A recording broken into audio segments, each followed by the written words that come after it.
सिक्किम के एक छोटे से गांव में एक पुराना घर था जिसके बारे में माना जाता था कि वह भूतिया है।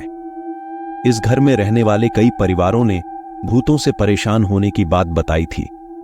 कुछ लोगों ने तो यहां तक दावा किया था कि उन्होंने भूतों को अपनी आंखों से देखा है। एक बार एक युवक इस घर में रहने के लिए आया। उसका नाम रवि था। रवि को भूतों पर विश्वास नहीं था, इसलिए उसने इस घर के बारे में फैली हुई कहानियों को ज्यादा गंभीरता से नहीं लिया। एक दिन रात में रवि को नींद नहीं आ रही थी। वह बिस्तर पर लेटा हुआ था और छत को देख रहा था। तभी उसने अचानक एक सफेद साड़ी पहनी हुई महिला को अपने बिस्तर के पास देखा। महिला के लंबे काले बाल थे और उसका चेहरा बहुत ही डरावना था। रवि बहुत घबरा गया। वह बिस्तर से उठकर भागना चाहता था, लेकिन वह हिल नहीं पा रहा था। महिला उसके पास आई और उसे घूरने लगी। रवि ने डर के मारे अपनी आंखें बंद कर लीं। कुछ देर बाद जब रवि ने अपनी आंखें खोलीं, तो महिला गायब हो चुकी थी। रवि को समझ नहीं आ रहा था कि यह क्या हुआ। वह बहुत डर गया था और उसने उस रात पूरी नींद नहीं ली। अगले दिन रवि ने गांव के लोगों को इस बारे में बताया। लोगों ने कहा कि यह भूत है जो इस घर में रहता है। उन्होंने रवि को सलाह दी कि वह इस घर से चले जाए, लेकिन रवि ने उनकी सलाह नहीं मानी। वह घर में ही रहा।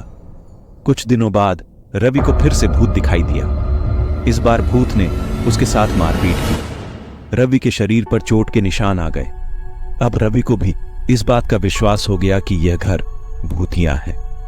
वह घर से चले जाने का फैसला किया। उसने अपने सामान को पैक किया और घर से निकल गया। तब से किसी ने भी इस घर में रहने की हिम्मत नहीं की। यह घर आज भी खाली खड़ा है और लोग इसे भूतिया घर कहते हैं। रवि ने उस घर से भागने के बाद भी उसके मन में उस भूत को लेकर बहुत डर था। वह जहां भी जाता था उसे भूत का चेहरा दिखाई देता था। वह रात में सो नहीं पाता था और दिन में भी उसे बेचैनी होती रहती थी। एक दिन रवि ने एक तांत्रिक के पास जाने का फैसला किया। तांत्रिक ने उससे उस भूत के बारे में पूछा।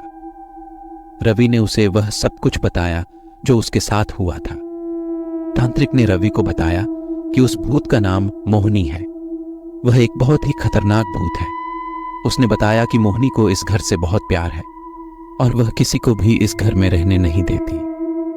तांत्रिक ने रवि को एक ताबीज दिया और कहा कि इसे हमेशा अपने साथ रखना।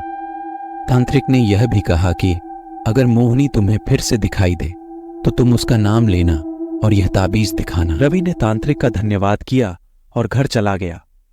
उसने ताबीज को अपने गले में पहन लिया। कुछ दिनों बाद रवि को फिर से मोहिनी दिखाई दी। इस बार मोहिनी बहुत गुस्से में थी। उसने रवि पर हमला करने की कोशिश की, लेकिन रवि ने मोहिनी का नाम लिया और उसे ताबीज दिखाया। मोहिनी को ताबीज देखकर बहुत डर लगा। वह चिल्लाई और गायब हो गई। रवि को राहत मिली। उसने समझ लिया कि तांत्रिक ने जो ताबीज उसे दिया था वह बहुत ही शक्तिशाली है। उस दिन से रवि को कभी भी मोहिनी दिखाई नहीं दी। वह चैन की नींद सोने लगा और उसका जीवन सामान्य हो गया। लेकिन रवि को पता है कि मोहिनी अभी भी उस घर में रहती है। वह किसी को भी उस घर में रहने नहीं देती। जो भी उस घर में रहने की कोशिश करता है उसे मोहिनी परेशान करती है। इसलिए आज भी वह घर खाली खड़ा है और लोग उसे भूतिया घर कहते हैं।